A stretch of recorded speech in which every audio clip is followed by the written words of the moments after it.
Elias Vance believed a newsroom should smell of stale coffee and desperation. For 30 years at the Daily Chronicle, it had. He was a creature of habit and instinct, a reporter who trusted his gut more than any algorithm. So when management announced the arrival of Verity, an AI, Elias scoffed. "An AI," he muttered into his mug. "Wonderful. Can it get a city councilman to sweat through his shirt while lying to my face?" Anya Sharma was tasked with introducing the ghost into the machine. She was young, brilliant, and spoke of data streams the way Elias spoke of confidential sources. The AI can automate earnings reports, transcribe interviews, even analyze sentiment on social media, she explained to the staff. Elias stood in the back, arms crossed. "That's not reporting, that's processing. Can it tell when a source is holding something back?" Anya met his gaze. "No," she said, "but it can free you up to do exactly that." Verity, as the AI was called, began to weave itself into the fabric of the Chronicle.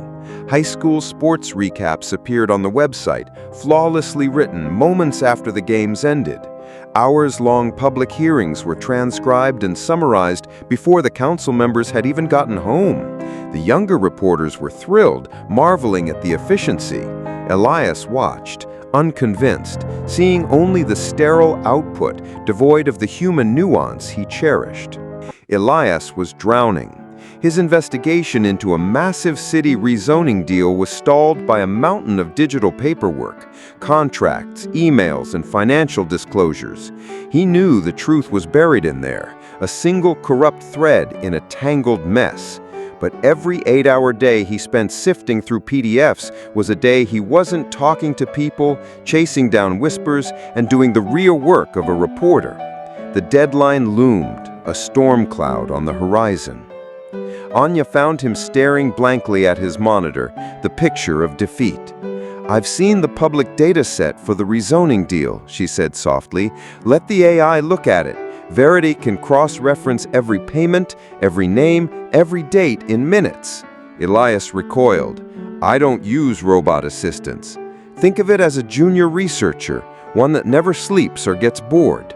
Defeated, Elias slid a flash drive across the desk. It felt like a surrender.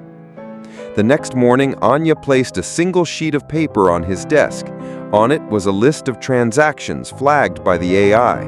A city contractor had made a series of small donations to a charity Elias had never heard of. The AI had cross-referenced the charity's board of members and found one name, the wife of the city councilman who had cast the deciding vote on the rezoning deal. It was the thread. Elias stared at the paper, his cynicism pierced by a sliver of awe. Armed with the AI's discovery, Elias was no longer a data processor. He was a hunter. He did what no machine could. He sat across from a source in a dimly lit diner, laid out the facts, and watched the man's composure crumble. He built trust, applied pressure, and listened to the confession that finally unraveled the entire corrupt enterprise. This was journalism. The story was a bombshell, and the Daily Chronicle was the talk of the town. At a small celebration in the newsroom, Elias found Anya by the coffee machine. "The AI found the needle," Elias admitted, raising his mug. Anya smiled. "But you were the one who knew there was a haystack." They stood in comfortable silence, the veteran reporter and the data scientist, two worlds bridged by a single truth. The victory was short-lived.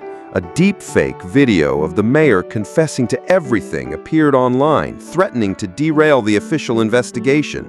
It was convincing, and the city was in an uproar. While others panicked, Anya fed the video to Verity. "The AI can spot the artifacts," she explained, pointing to the screen. "Micro-inconsistencies in the pixels, the audio waveform. It's a fake." The Chronicle debunked the video, cementing its role as a bastion of integrity. Elias sat at his desk, the familiar clatter of keyboards now a symphony of human and machine. He saw the AI not as a replacement, but as a new, powerful, and sometimes perilous tool. The soul of the work, he realized, was never about the tool. It was about the hand that wielded it in the relentless pursuit of the story. He began to type.